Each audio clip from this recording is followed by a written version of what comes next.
The Steam Machine is finally here after looming on the horizon for the last 8 months or so, and while Valve has been adamant that the Steam Machine is an entry-level gaming PC rather than a new fourth player into the console space, this little box has captured the attention of console and PC gamers alike. At $1,049, the Steam Machine is unlikely to win over the hearts and minds of the PlayStation and Xbox faithful, but it is easily the best living room PC our reviewer Jackie has ever used, despite being a bit weaker than either of the base consoles. What is truly impressive is that it's able to do that while also being one of the best ways to just get into PC gaming in the first place. PC gaming has always been expensive, and the Steam Machine is certainly no different, but Valve was able to cut away most of the tinkering and just get new players into the game. The RAM crisis may have caused Valve to raise the price, but $1,049 for a gaming PC is certainly not unheard of, especially for a rig as small as this. So yeah, Steam Machine isn't going to be for everyone, but if you have the budget, it is an incredible device to hook up to your TV.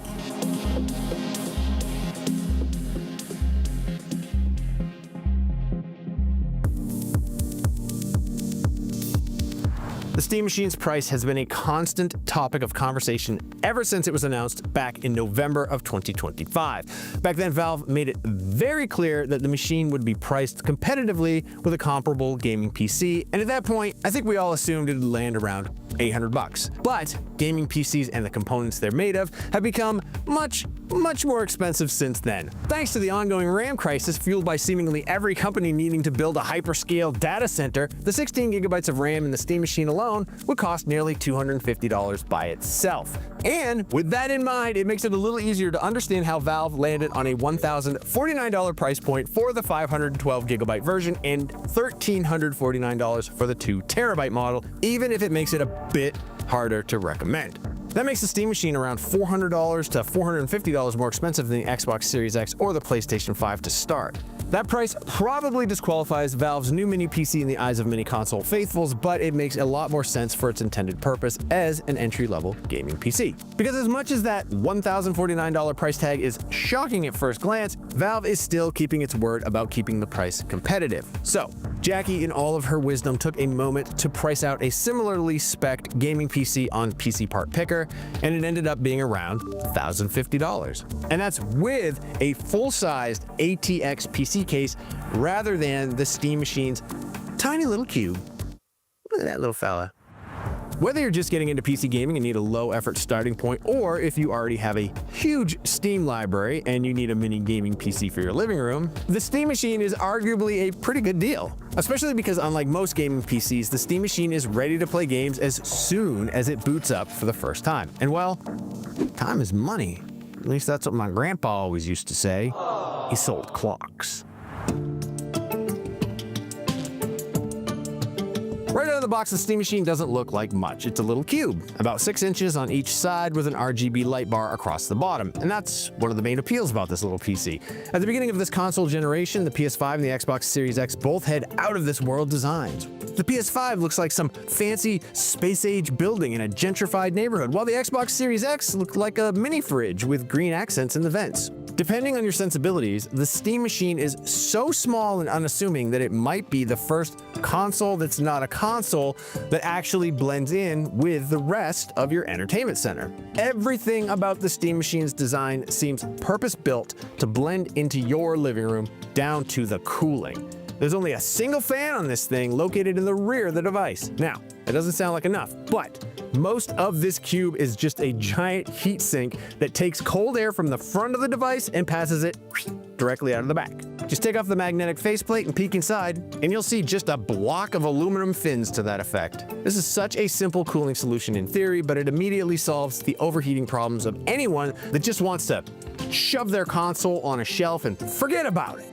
You don't have to worry about keeping the sides of the Steam Machine free to let it breathe, because the only air intake is in the front of the console, which then spits hot air out of the back. And you're gonna want both the front and the back of the device clear anyway, to access the ports.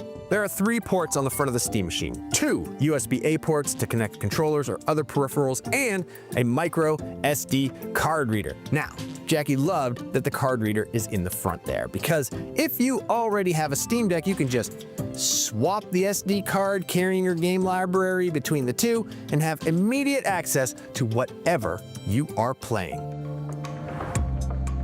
Just like any desktop PC, there are way more ports around the back. There's an HDMI and a display port for displays, along with a power connector, an Ethernet port, 2 USB-A ports, and a USB-C port.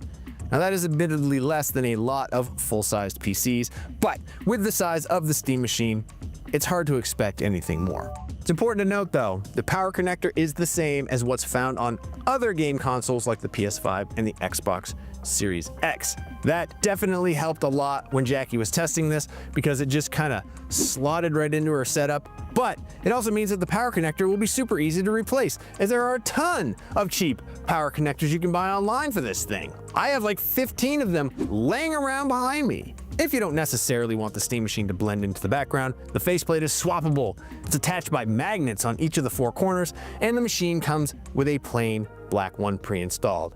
If you have the cash for the 2TB model, it'll come with 2 extra faceplates, Mr. Moneybags.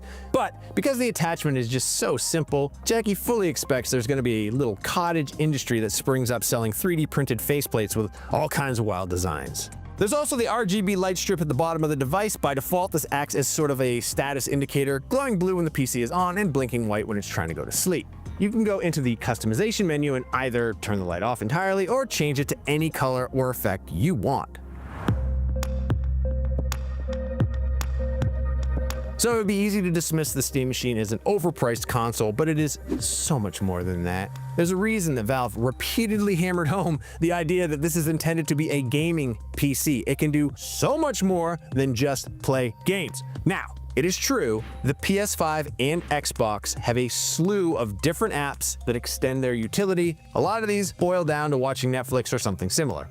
The Steam Machine, on the other hand, it's just a Linux PC that launches in Steam Big Picture mode, so the possibilities are basically endless. You're not going to find much in the way of ready-to-install entertainment apps, but even without swapping the operating system over to Windows, which you can do, you can install a bevy of different programs. Yeah, you can just use it to watch Netflix through the Chrome browser if you want, but you can also plug in a keyboard and mouse and code on this thing. Admittedly, that narrows down the appeal of the Steam Machine a little bit. People who just want a little entertainment box might be better served with a traditional console, but look, Jackie doesn't think that necessarily matters, and I agree with her. One of the beautiful things about PC gaming, and one of the reasons PC gamers are so attached to their machines, is because a great gaming PC becomes a sort of an appliance in your home. So, we already mentioned how well the Steam Machine fits into an entertainment center, but the small size and unassuming aesthetics also makes it a great fit on any desk. Simply plug in a keyboard and a mouse, and the Steam Machine is powerful enough to be a little mini workstation, especially for lighter tasks like coding or writing. That's probably a big reason why Valve wasn't able to use sales from the Steam store to subsidize the cost of the Steam Machine. Even without playing games, the Steam Machine is just a great little mini gaming PC. And in that world, the $1,049 price that is so high compared to a game console actually starts looking like a bit of a bargain. Being more of a gaming PC than a game console doesn't mean that the Steam Machine carries the same kind of baggage as Windows 11 devices. Thank God! Just like the Steam Deck before, Valve's mini PC is basically plug and play. As soon as you boot it up, it'll pull up a login screen that you can get past simply by scanning a QR code with a Steam mobile app. Yeah. And then you're just in Steam Big Picture mode, where you can start downloading and playing games like God intended, or Gabe intended, I guess is the correct thing to say. For a lot of people, that's as deep as you're going to need to go. And even if you do need to tweak some settings, it's super easy to just hit the Steam button on the Steam controller, or the equivalent menu button on whichever controller you're using to bring up the Steam menu. From there, you can go into the settings and tweak everything from default game resolution to the RGB lighting, which is crucial if you're a gamer. You can also use the quick access menu, brought up by the 3 dots button, to tweak system settings like refresh rate and even how much power is being pumped into the GPU. It is surprisingly easier to tweak settings on the Steam Machine than it is to tweak things on an Xbox or PS5. Of course, you can go into the Linux desktop and really get into the weeds. But unless you really want to add your Epic Games or other games libraries, you probably never have to even look at the desktop if you don't want to. Although being able to go to the desktop and just use the Steam Machine as an actual computer is what makes this thing one of Jackie's favorite PCs in years. There's something incredible about a gaming PC that's just connected to a TV that you can just push a button and turn into an actual workspace, when typically it's the other way around on Windows machines. That's why everybody hates Windows. The Steam Machine is packing a 6-core, 12-thread Zen 4 processor paired with an RDNA 3 GPU with 28 CUs.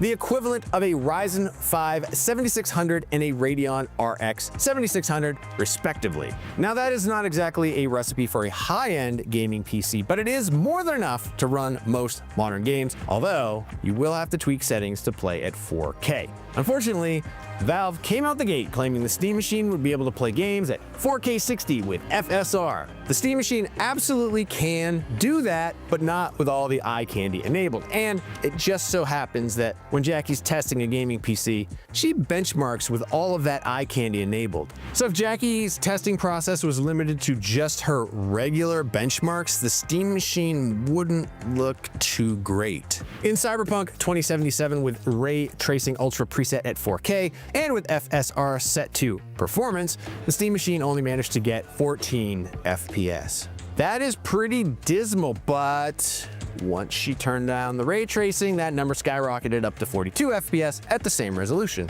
Nice.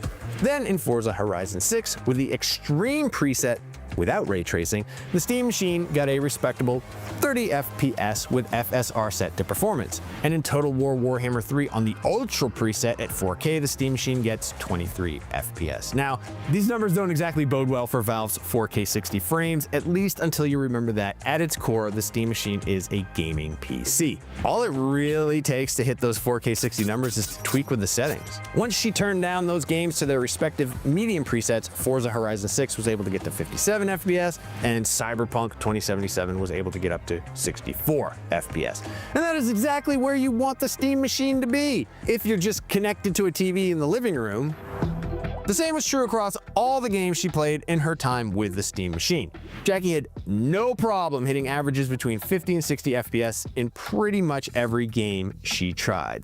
Shout out to Jackie. There are some games like Death Stranding 2, which averaged around 45 FPS with its medium preset, but even that is still very playable. It is important to keep in mind, too, that the image quality that comes with medium presets on PC is typically about the same as what you'd get from the base PS5 and Xbox Series X. For example, in 007 First Light, she set most of the settings at around medium or high and managed to get around 55 to 60 FPS. It's not quite the same locked 60 FPS that the PS5 or Xbox Series X gets, but those consoles typically use dynamic resolution in games, which means the resolution will scale up and down in order to maintain a locked frame rate.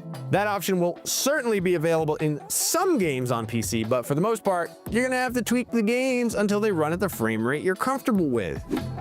It's also worth noting that Valve let us know that a driver update would be coming later on after this video goes into edits, which may improve performance. So, we'll be testing that soon, and we'll have those results in a performance deep dive in the coming days.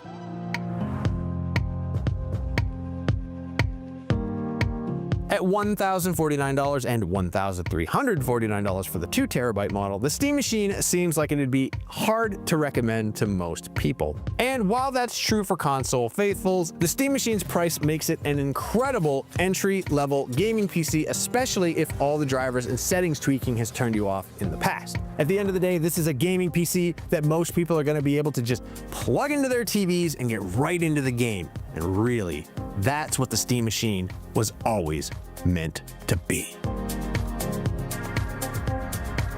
For more Steam Machine content, check out our look at the Steam controller, and for everything else, keep it right here on IGN.